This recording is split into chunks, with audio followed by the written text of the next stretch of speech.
তৃণমূল পার্টির পতাকা হাতে তুলে দেবো।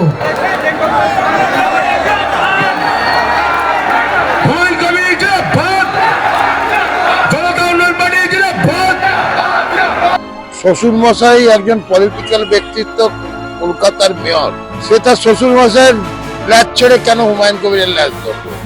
অর্থাৎ তৃণমূল কংগ্রেসের প্রিয়দর্শিনী হকিম যখন রাজনৈতিক লড়াই করবেন তখন তার প্রাক্তন স্বামী সেই বিধানসভাতে দাঁড়িয়ে জনতা উন্নয়ন পার্টির হয়ে প্রতিদ্বন্দ্বিতা করবে।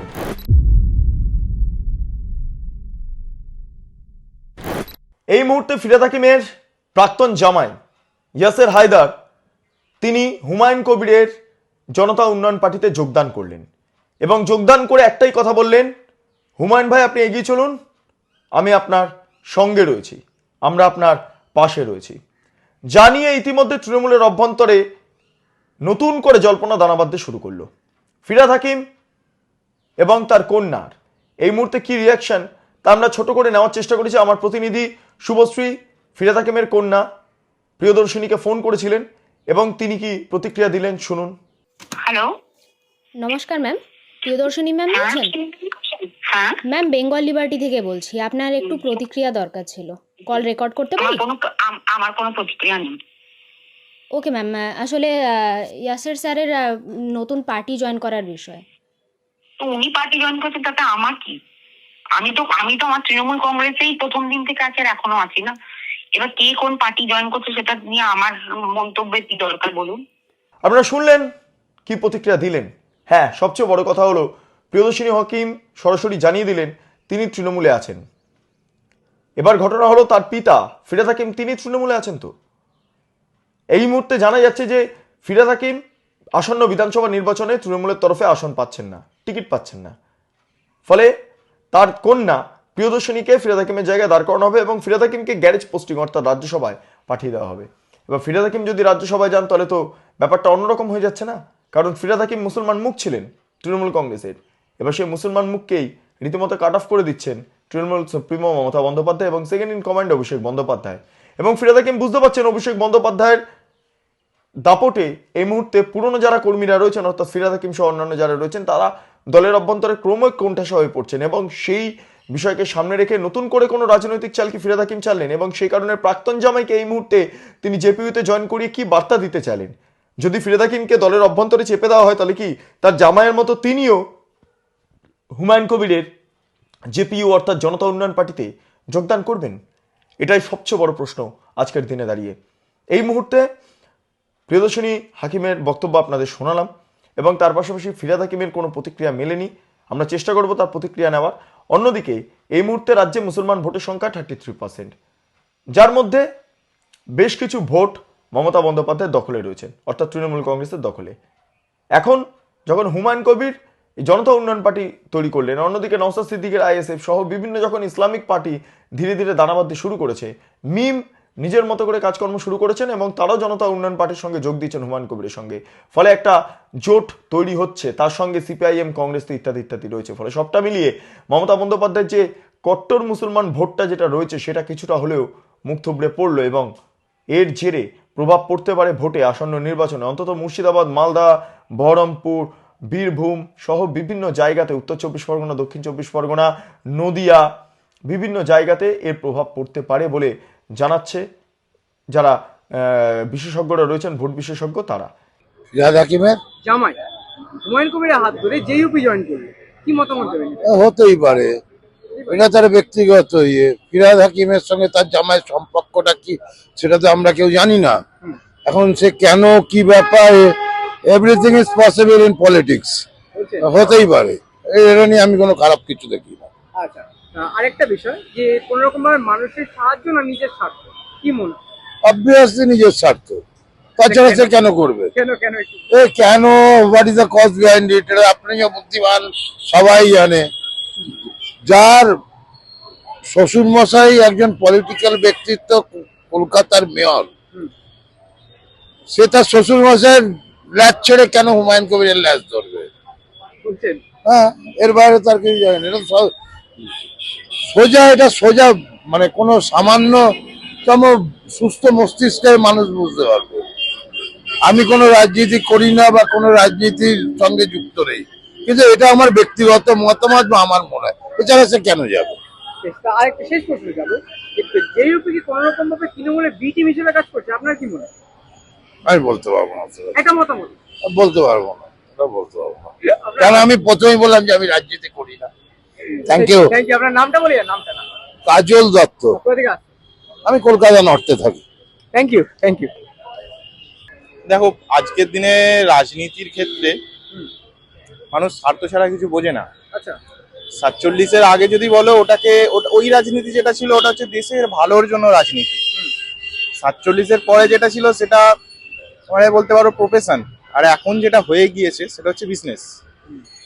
আজকে যারা তৃণমূলে আছে বা অন্য পার্টিতে আছে যারা ক্ষমতায়, সেটা শুধু মানে দেশের নয়, মানে রাজ্যের নয়, দেশের ক্ষেত্রেও পার্টি চেঞ্জ হলে আবার তারাও চেঞ্জ হয়ে যাবে। মাঝখানে মানুষগুলো মারা যায় যারা একদম নিচু স্তরে যারা হয়। তো এই রাজনীতির ক্ষেত্রে কি বলবে, মানুষ বোকা ছাড়া আর কিছুই নয়। আজকে যে এমএলএ বা যে এমপির ওপর ক্ষোভ দেখিয়ে মানুষ ভোটটা অন্য কোনো বিরোধী পক্ষকে দিচ্ছে, সেও চেঞ্জ করে নিতে পারে। তাই তো হচ্ছে আজকে আমাদের রাজ্যের ক্ষেত্রে, তো মানে একবার ওই দলে তো এই দলে, আবার এই দলে তো ওই দলে। তো এখানে সাধারণ মানুষের কি আর করার আছে, কিছু করার নেই। যার যেটা ইচ্ছা হবে সে সেটাই করবে। তাই না? হুম, কেন এরকম কেন মনে হয়? এটা এখানে সবাইকেই টিকে থাকতে হবে, যার যেটা ইচ্ছা সে সেটা করবে। তা শুধু মানুষের জন্য না নিজের স্বার্থে? এবার কেউ নিজের স্বার্থ, এখন তো পার্টিতে সব নিজের স্বার্থেই করছে, কে আর মানুষের জন্য করছে? কেউ তো মানুষের জন্য করছে না। মানুষের জন্য করলে দাদা এটা রুখে দিত, এনআরসির এটা। হ্যাঁ, সে তো মানুষের জন্য করছে না, তো মানুষের জন্য কে করছে? কেউ করে না আজকাল। এক্ষেত্রে দাঁড়িয়ে আমরা যেটা জানতে পারছি, বিজেপির আবার টার্গেট 45%। আজকে ব্যারাকপুরে সভা ছিল অমিত শাহ, এবং সেখানে তিনি বলছেন 45% ভোট পেলে একক সংখ্যাগরিষ্ঠতা নিয়ে বিজেপি এখানে সরকারে আসবে। আপাতত 2024-এর পরিসংখ্যান দেখা যায় তাহলে 39% ভোট ইতিমধ্যে এসে গিয়েছে, এবং 45% ভোট সেটা নিয়ে যেতে হবে। যদি সেটা হয় তাহলে পরিবর্তন ঘটতে পারে। অন্যদিকে দাঁড়িয়ে তৃণমূল কংগ্রেসের হাতে প্রায় 33%-এর মধ্যে 30% মুসলমান ভোট তো তাদের হাতে রয়েছে, এবং এই 30% মুসলমান ভোটের মধ্যে থেকেও যদি 5 থেকে 6% ভোট এই হুমায়ুন কবির সহ, নওশাদ সিদ্দিকী সহ, সিপিআইএম সহ, কংগ্রেস সহ একাধিক পলিটিক্যাল দল তারা যদি কাটতে পারে, তাহলে মমতা বন্দ্যোপাধ্যায়ের কপালে দুঃখ আছে। এবং তার পরিপ্রেক্ষিতে দাঁড়িয়ে আরেকটা কথা বলে রাখা ভালো, যে এই মুহূর্তে গোদের ওপর বিস্ফোরা হয়ে দাঁড়াচ্ছে কি এসআইআর এর মাধ্যমে এখনো পর্যন্ত প্রচুর নাম বাদ যাচ্ছে, এবং বিশেষ করে বাংলাদেশি রোহিঙ্গা মুসলমানদের নাম তো বাদ যাচ্ছে, মৃত ভোটারদের নাম বাদ যাচ্ছে। অর্থাৎ বহু ভোট যেগুলো মমতা বন্দ্যোপাধ্যায়ের খাতে ছিল, বাংলাদেশি মুসলমান ভোট, অনুপ্রবেশকারী ভোট, মৃত ভোট, ভুয়ো ভোট, যত যা যা ছিল সমস্ত কিছুই রীতিমতো সরতে শুরু করেছে মমতা বন্দ্যোপাধ্যায় থেকে। তাই মমতা বন্দ্যোপাধ্যায় মাঝে মধ্যে এমন কিছু মন্তব্য করছেন যে মন্তব্যগুলো নিয়ে নতুন করে বিতর্ক দানা বাঁধতে শুরু করেছে ইতিমধ্যে, আপনারা সবাই জানেন।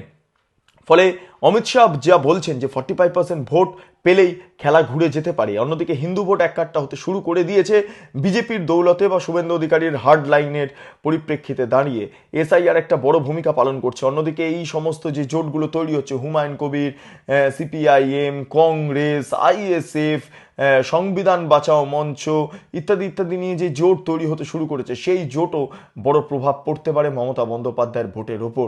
ফলে সবটা মিলিয়ে আমরা যদি দেখি, তাহলে মমতা বন্দ্যোপাধ্যায়ের এবারে কিন্তু সমস্যা তৈরি হতে শুরু করেছে মুসলিম ভোটটাকে কেন্দ্র করে। হ্যাঁ, একসময় যে মুসলিম ভোটের ওপর মমতা বন্দ্যোপাধ্যায় রীতিমতো বিশ্বাস করতেন, ভরসা করতেন, কার্যত হিজাব পরতেন মাথায়, মমতা বন্দ্যোপাধ্যায় এই মুসলিম ভোটকে টানার জন্য অনেক কষ্ট করেছেন, এবং সেই ভোট যখন ঘুরতে শুরু করেছে, দুধেল গাইদের ভোট, এই তেজপাতার ভোট, এই ভোট যখন ঘুরতে শুরু করেছেন, তখন মমতা বন্দ্যোপাধ্যায় তো স্বাভাবিকভাবে মাথা ব্যথার একটা নতুন করে কারণ হয়ে দাঁড়াবে। সরাসরি ফিরহাদ হাকিমের জামাই ইয়াসের হায়দার তিনি কি বললেন শুনে নেব। হুমায়ুন ভাই, আপনি এগিয়ে চলুন, আমরা সবাই আপনার সাথে আছি তো? হুমায়ুন দা, আপনি এগিয়ে চলুন, আমরা সবাই আপনার সাথে আছি, জোরে বলুন। অনেক অনেক ধন্যবাদ। কেন আমার পরে অনেক বক্তা আছেন, বেশি কিছু বলবো না। আপনাদের সবার সাথে আমি 1 by 1 সবার সাথে দেখা করব। আর আমার মা বোনেরা অনেক দূর থেকে এসেছেন, আমার গুরুজনরা মঞ্চে সবাই বসে রয়েছেন, সবাইকে সালাম, সবাইকে আদাব, সবাইকে প্রণাম জানাই। আপনারা শুনলেন ইয়াসের হায়দারের বক্তব্য। এবার মুদ্রা বিষয়টাতে আসি, অমিত শাহ কি বললেন একবারই 45% ভোট নিয়ে, সেটাও একবার শুনে নেব। 2024 में 39% वोट मिला है और 2021 की विधानसभा में 38% वोट और 77 सीटें लेकर शुभेंदु अधिकारी हमारे विपक्ष के नेता बने हुए विपक्ष के नेता। ममता दीदी, अब हमें तो 38% से 45% का जंप लगाना है। आप एक बार देखना, भारतीय जनता पार्टी का वोट शेयर 50% से ज्यादा होने वाला है और प्रचंड बहुमत से हमारी सरकार बनने वाली है। भाई, আপনারা শুনলেন অমিত শাহের বক্তব্য। এরপরে যে বিষয়টাতে আসবো, এই ইয়াসির হায়দার কে ছিলেন? ইয়াসির হায়দার আগে তৃণমূল কংগ্রেস করতেন, তারপর প্রিয়দর্শিনী হাকিমকে বিবাহ করেন। গত 8 বছর আগে তাদের বিবাহ বিচ্ছেদ হয় এবং এরপরে আমরা দেখতে পেয়েছি যে ইয়াসির হায়দার 2023 সালে অধীর চৌধুরীর হাত ধরে কংগ্রেসে যোগদান করেন এবং সেটি টেলিগ্রাফ পত্রিকাতে প্রকাশিত হয়েছিল। সরাসরি সেই পত্রিকার যে কপিটা সেটা আপনারা দেখতে পাচ্ছেন এবং সেখানে ইয়াসির হায়দারের হাতে পতাকা তুলে দিচ্ছেন কে? অধীর রঞ্জন চৌধুরী। হ্যাঁ, এবার ঘটনাটা হলো যে ইনি এই মুহূর্তে হুমায়ুন কবিরের দলে যোগদান করে ফেললেন। এবার হুমায়ুন কবিরের দলে যোগদান করা, একটা শায়েরি বলা, তারপর হুমায়ুন কবিরের হাতে হাত রেখে ভবিষ্যৎ পরিকল্পনা স্বপ্ন দেখা, এই যা যা আমরা দেখতে পারলাম, যা যা আমরা ইয়াসেরের থেকে আমরা পেলাম, সবটা মিলিয়ে প্রশ্ন একটাই, ইয়াসের কি এবারে প্রার্থী হতে পারে? হ্যাঁ, অবশ্যই হতে পারে। সম্ভবত আমরা যেটা জানতে পারছি, হুমায়ুন কবির এই ব্যক্তিকে অর্থাৎ ইয়াসের হায়দারকে প্রিয়দর্শিনী হাকিমের বিরুদ্ধে যে বিধানসভায় তিনি লড়াই করবেন, ফিরহাদ হাকিমের যে বিধানসভাতে তিনি এবারে লড়ছেন সেইখানে তিনি প্রতিদ্বন্দ্বিতা করবেন।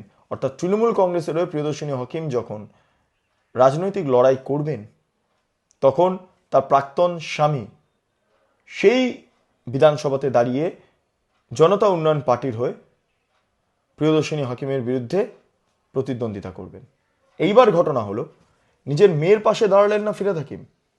যদি ফিরহাদ হাকিম ইয়াসের হায়দারকে হুমায়ুন কবিরের কাছে নিয়ে যান, কৌশলে হুমায়ুন কবিরের দলে যোগদান করানো হয়, তাহলে কি হলো কেসটা? না, তাহলে ফিরহাদ হাকিম চাইছেন যে জামাইকে দিয়ে মেয়েকে হারানো। মেয়ে হারলে তৃণমূল হারবে, আর জামাই জিতলে এইটুকু বুঝে যাওয়া যাবে ফিরহাদ হাকিম মুসলিম ভোটের জন্য অনেক কিছু করতে পারেন। কারণ তিনি তো মিনি পাকিস্তানের কথা বলেছেন, তিনি তো ইত্যাদি ইত্যাদি বিষয় নিয়ে প্রশ্ন উত্থাপন করেছেন, মুসলমানদের হয়ে অনেক কথা বলেছেন, যে কথাগুলো এই সেকুলার কান্ট্রিতে দাঁড়িয়ে কখনোই সম্ভব নয়। যারা মুসলিম ধর্মে, ইসলাম ধর্মে জন্ম নেন না তারা দুর্ভাগা, এই সমস্ত কথাগুলো বলেছেন। ফলে মুসলমান ভোট টানার জন্য ফিরহাদ হাকিমের যে চেষ্টা ছিল, মুসলমান নেতা হওয়ার জন্য ফিরহাদ হাকিমের যে চেষ্টা ছিল, সেটা কার্যত বাস্তবায়িত করতে পারেন, এ বিষয়ে কোনো সন্দেহ নেই।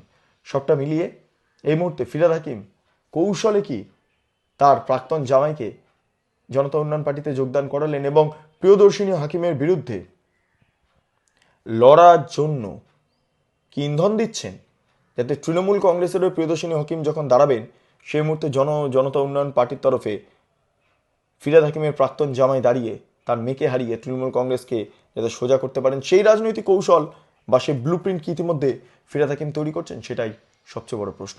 এর পাশাপাশি আজকে হুমায়ুন কবিরের পুত্র আজকে জনতা উন্নয়ন পার্টিতে যোগদান করলেন, এটা তো স্বাভাবিক। কিন্তু ফিরহাদ হাকিমের প্রাক্তন জামাই কংগ্রেস ছেড়ে এবার সরাসরি যখন জনতা উন্নয়ন পার্টিতে যোগদান করলেন, এটা নিয়ে প্রশ্ন বিস্তর। এবং আরেকটা বিষয় গুরুত্বপূর্ণ, মমতা বন্দ্যোপাধ্যায়ের মুসলমান ভোটে বড় প্রভাব পড়তে চলেছে, তার বলার অপেক্ষা রাখে না। আর যদি ফিরহাদ হাকিম এবারে নির্বাচনে টিকিট না পান তাহলে বিপদ আসন্ন।